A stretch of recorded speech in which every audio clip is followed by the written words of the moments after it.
Plus d'1 million de migrants ont transité par la Grèce en l'espace d'un an.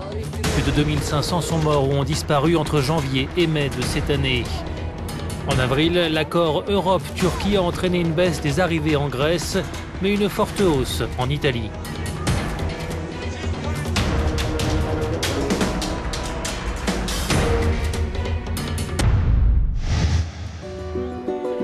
Scaramanga, c'est l'un des 35 camps de réfugiés que compte la Grèce.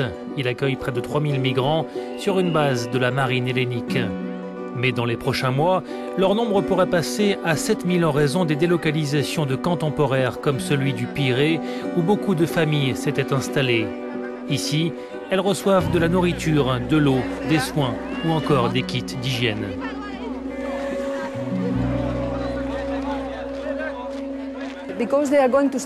Comme ils vont rester longtemps ici, nous mettons en place des activités, comme des cours pour les enfants, des groupes de discussion pour les femmes.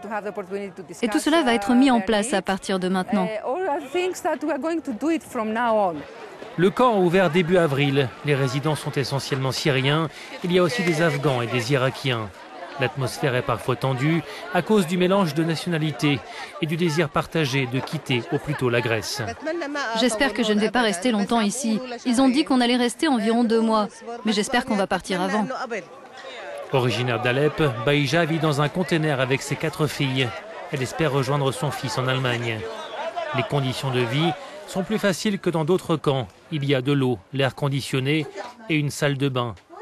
Baïja n'oublie pas pour autant sa situation. Qu'est-ce qu'on va faire? La Syrie est détruite. Notre maison a été détruite. Nous n'avons pas d'avenir. Après la fermeture de la route des Balkans, plus de 54 000 migrants se sont retrouvés bloqués en Grèce, où ils doivent être enregistrés. Un défi de taille pour les autorités. L'échelle de la crise des réfugiés ici en Grèce est énorme. La gestion de la crise a été assez controversée. C'est un défi immense pour l'Europe. Quelles sont les priorités ?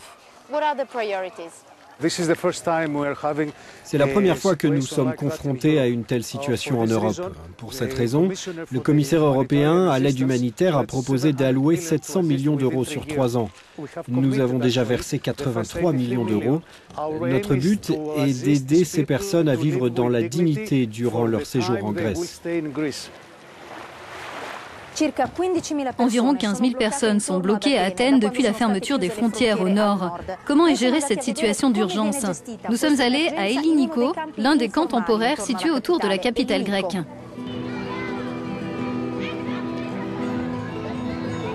Elliniko est une banlieue d'Athènes.